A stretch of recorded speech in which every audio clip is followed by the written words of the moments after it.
The smallest number which when divided by എത്രയാണ് 5, 10, 12 and 15 leaves remainder 2 in each case പറഞ്ഞേക്കണം കേട്ടോ. But when divide by 7 leaves no remainder. 7 വെച്ച് divide ചെയ്യുമ്പോൾ reminder എന്താണ്? No reminder എന്ന് പറഞ്ഞേക്കണം.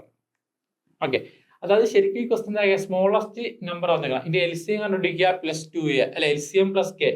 ശരിക്കും LCM കണ്ടുപിടിക്കുക, LCM ഇൻറ്റു കെ പ്ലസ് 2 ചെയ്യണം.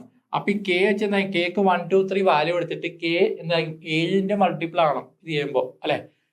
പ്ലസ് 2 ചെയ്യുമ്പോൾ 7ന്റെ മൾട്ടിപ്പിൾ ആണ്. അല്ലെങ്കിൽ 7 വെച്ച് ഡിവൈഡ് ചെയ്യുമ്പോൾ നോ റിമൈൻഡർ എന്ന് പറഞ്ഞേക്കാം അല്ലെ. 7 വെച്ച് ഡിവൈഡ് ചെയ്യുമ്പോൾ നോ റിമൈൻഡർ. അപ്പൊ കേക്ക് 1, 2, 3 എടുക്കുമ്പോൾ ഏതാണോ എന്ത് 7ന്റെ മൾട്ടിപ്പിൾ അതായിരിക്കും ആൻസർ. ശരിക്കും നിങ്ങൾക്ക് ഒരുപാട് ടൈം എടുക്കും അല്ലെ. 1, 2, 3 ഒക്കെ വെച്ചിട്ട് എടുക്കുമ്പോൾ ഒരുപാട് ടൈം എടുക്കും.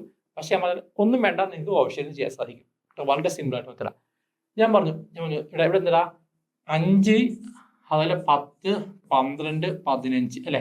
ഈ 4 നമ്പറിനെ ഡിവൈഡ് ചെയ്യുമ്പോൾ റിമൈൻഡർ സെയിം ആണ്. റിമൈൻഡർ എത്രടാ?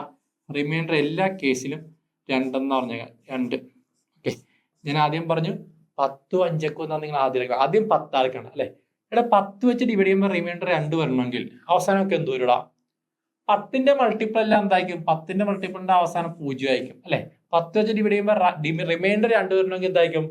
അവസാനമക്കം 2 വരുന്ന ഏതാണോ അതാണ് നമ്മുടെ ആൻസർ.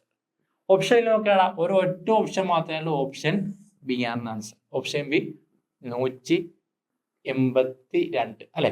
ജസ്റ്റ് നിങ്ങൾ ക്വസ്റ്റ്യൻ ഒന്ന് വായിക്കുക, എന്നിട്ട് ഓപ്ഷനിലേക്ക് നോക്കുക, ഓപ്ഷൻ ബി. വേറെ ഒന്നും ചെയ്യേണ്ട, 5 സെക്കൻഡ് കൊണ്ട് നിങ്ങൾക്ക് ആൻസർ കണ്ടെത്താം. 5 സെക്കൻഡ്, ഒന്നും വേറെ നോക്കേണ്ട ആവശ്യമില്ല.